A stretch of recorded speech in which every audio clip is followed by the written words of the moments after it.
Ladies and gentlemen, please welcome Daniela Raik of Conservation International, Dr. Michael M. Crow from Arizona State University, and Rob Walton of Walmart.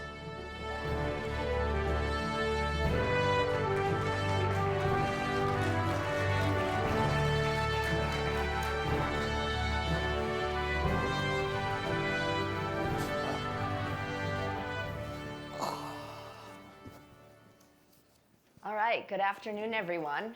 I'm Daniela Raik. I lead Conservation International, a global organization working in over 30 countries to protect nature for people. And I know it's a busy day, but everyone's going to want to sit up and listen to this panel. We got some exciting news. Those of you live streaming, turn up the volume. I'm here with Michael Crow, president of Arizona State University, consistently ranked #1 in innovation by U.S. News and World Report, and a leader and champion of sustainability and conservation education and research, along with Rob Walton, a business leader, conservationist, philanthropist, and owner of the Denver Broncos. And the two of you have been working together for nearly 20 years to advance sustainability solutions in water, the environment, energy, urbanization, social transformation, and recognize the urgency of the context today, as well as the incredible opportunity that stands in front of us in terms of the sustainability transformation that we need. But the reason we're here is for this big news that you're about to share. So, President Crow, please. Yeah, well, thank you, Daniela. So I got to give you a little build up to this. So, we've been working for over 20 years, and Rob's been a part of this at redesigning at least what some universities need to do. We need to spend less time thinking about only the, going down to the microscopic level of understanding some way that nature works, or down to the reductionistic approach to things. And so we've been working for over 2 decades at Arizona State University to launch what is now called the Global Futures Laboratory, which is a laboratory focused on nothing but preparing us for the future. Think of it as a scientific institution and a learning institution that focuses on outcomes. And as a part of that, we've built 4 new schools. The first school of sustainability in the country. We built a school for the future of the oceans. We built a school for complex adaptive systems, which focuses on building the math tools, and so you can understand the complexity of our relationship with the planet. Also a school on the future of innovation and society. And in all of those things, we realized that there was this one huge area that was untouched or not touched enough, and that is this whole concept of what must we do to properly understand how our planet has evolved with us, all of the groups of humans that have been here for hundreds of thousands of years, and their relationship with nature and their knowledge from nature and our knowledge of nature as we're going forward.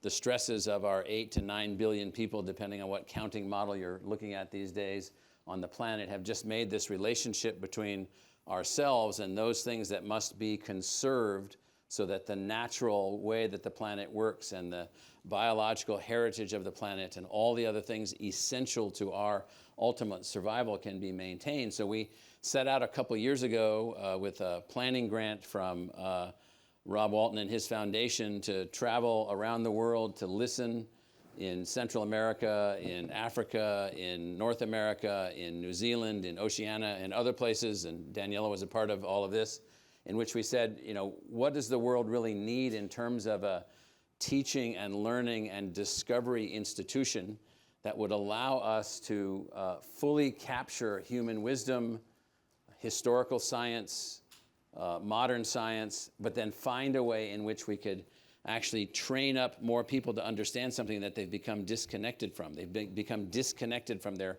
natural place on the planet, disconnected from nature. So it's not just the training of conservation workers and conservation specialists and conservation executives, but politicians and corporate leaders and school kids and teachers and professors all over the world. And so we're really proud to announce today that Rob Walton and his foundation We'll be investing $115 million in the launch of a new school for the future of conservation, which will be a globally positioned institution, bringing in students pursuing degrees, learners just pursuing new ways of learning, communities of learners, physically present, digitally engaged on a global basis from around the planet, so that we can have an institution which is really focused on how do we become what we were before modernization, and that is a species deeply focused on conservation. How do we again become a species deeply focused on conservation? And this new school in our Global Futures Laboratory and our College of Global Futures, focused on the future of conservation, is focused totally and completely on this. Okay, I think that deserves a round of applause. Very exciting. Very, very exciting. Rob, you've long been a champion for conservation. So what kind of impact do you hope the Rob Walton School of Conservation Futures will spark? Well, let me just start by saying thanks to you both, and Daniela, to you, and Peter Seligman, and Sanjan, and others for the support in creating this school and consulting with the development of it. And Michael, for your transformation of Arizona State University. When you arrived, he said that we're going to create a university which is of the community, which is excellent, and which is inclusive. And you've done that in spades. So we as an Arizona resident and Phoenix resident, well, we thank you for it, and as a resident of the world, we thank you for it. So thank you. It's just great to be a part of this. Great to be a part of the journey that you've been on, a small part of that, and this is an exciting moment. I just think that there is a massive demand for leaders who are in the conservation world and in the rest of business and society, who are aware of what is going on in conservation, in sustainability. It's been a key part of our Walmart effort for the last 20 years, and many other companies have taken on corporate sustainability and awareness and initiatives. So that's been great to see. And I mentioned Peter Seligman. Peter was really at the core of all of these things, of my journey in conservation, of our Walmart journey, and actually our Walton Family Foundation initiatives for conservation. So really a transformative guy. But I'm excited to see what Arizona State University can do with this initiative. It's just been so effective with many, many things, whether it's in Arizona and so far, far beyond. Great. So thank you for that, Rob. It really has been a huge source of pride and pleasure to be a small part of the development of the School of Conservation Futures. But Michael, can you share a little bit more of the details of what will this school provide? What kind of learners might it attract? So the first thing the audience has to do is you have to quit thinking about whatever college you went to and however that worked in 1970 or 1980 or 1990, whenever you were there. Because at ASU, we have about 200,000 degree-seeking learners, about 500,000 people that are pursuing just courses with us, not in degree programs, in a digital creativity arena that we've built. And then we have about 25 million other learners that are connected to us. And we plan on using all three of those realms. So there's face-to-face, full immersion learning for people that will be pursuing degrees and learning together. There'll be remote learning where we'll be learning digitally across the planet. There'll be group learning around the planet, lifelong learning engaged in all of this at all levels. Degree programs, certificate programs, courses, just general constantly finding ways to keep people up to speed with new science, new understanding, new models, new indigenous models, new modern science models, bringing all of those together. And then creating then within all of that, then all of these learners into a group of people capable of now creating outcomes of their own, insights and perspectives from their new learning and their new awareness of each other, So we're looking to be valuable to individual groups that are advancing conservation districts, individual countries, neighborhoods, communities, schools, everyone. So we're designing the school, the Walton School for the Future of Conservation, to operate at all of these levels using this technology platform that we've built and have become very experienced with at ASU, which allows us to have people taking our courses from over 180 countries right now. So we know how to engage in that. But then I think also importantly, we're looking at how do we take all these people working in conservation around the world in different settings, island nations, African communities, South American, Central American, Asian, North American, Northern Canada, everywhere, Alaska. And then how do we take the knowledge that has already been derived and then connect that in so that we can also learn from each other? How do we make this more of a globally focused learning environment? And how do you design a school to be able to do that? And Rob's startup gift to us enables us to get that going, matching that with other things that we've spent 20 years building. Incredible. I mean, as somebody who is passionate about conservation and has had the opportunity to pursue a career in conservation, I'd love to go back to school. It just sounds just like an amazing opportunity. We'll get you signed up. Yeah, please.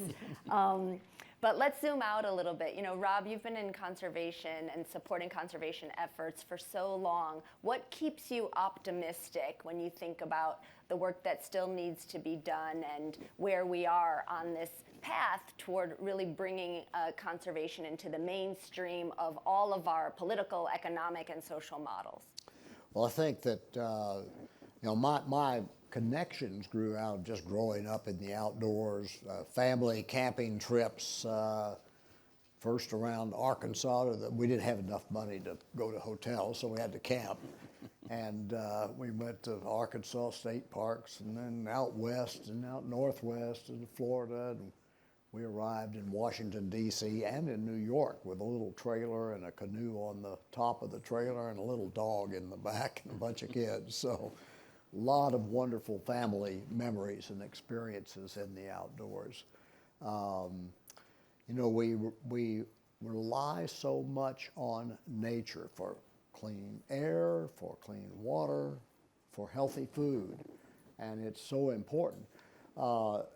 We're focused, I'm personally focused on large landscapes in Africa, and in order for that or any other natural place to survive and thrive, it has to benefit people, and it has to benefit the people that are around it. So that is my focus. That's what I hope we will create leaders who can support that, and I'm confident that ASU can do that. The university is just so effective at what it has done and at how it has been such a leader in education, connected with so many people, connected so many people with each other and with important things. Absolutely. I mean, that's my experience. I remember maybe 10 years ago now, I first came into contact with Arizona State University and was completely blown away by the expanse of thinking, by the innovation, by this idea that we're going to need different models, we're going to need different ways of thinking, that a discipline-based approach to higher education just isn't going to be sufficient for the complexity of the problems that we're facing, including, of course, in conservation. So maybe just to sum up, if both of you could sort of give your best pitch to the future Rob Walton School of Conservation Futures student, what's that pitch? To the student, I mean, there's lots of students, so they could be a conservation worker, they could be just a college student wanting to study conservation as a career pathway, they could be an executive in a corporation trying to understand the food supply chain and making that something that's a net positive for the natural systems producing that food. So the notion is that for the school, come to the school, become connected to the school over your lifetime.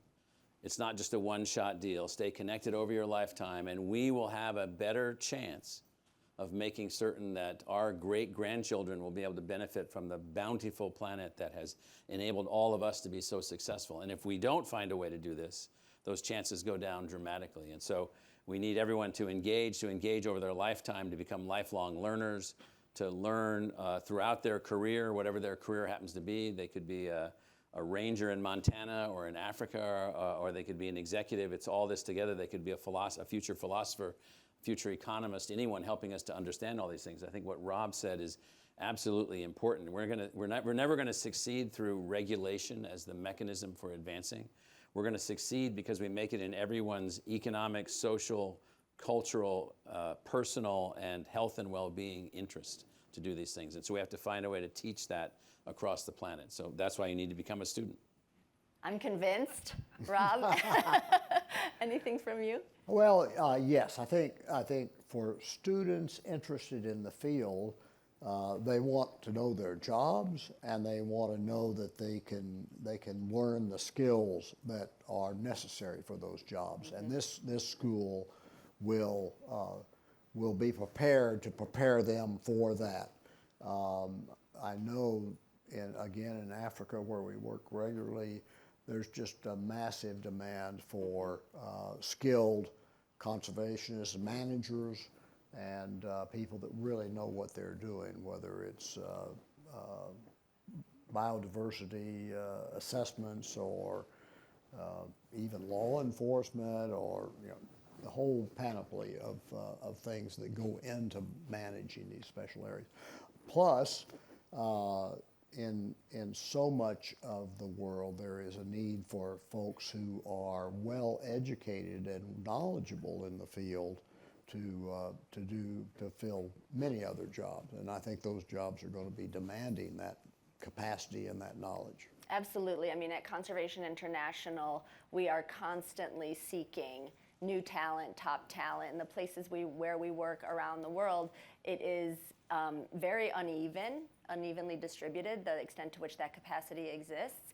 And it's difficult to attract people who may not come from ecology, may not come from biodiversity science, but people who are experts in policy or law or finance or other critical elements that really are essential to the success of conservation efforts. So I want to thank you on behalf of all of us and congratulate you on this extremely exciting initiative, and very humbled and grateful to be a part of it. No, Thank you very much. Thank you. Thank you. Thank you all.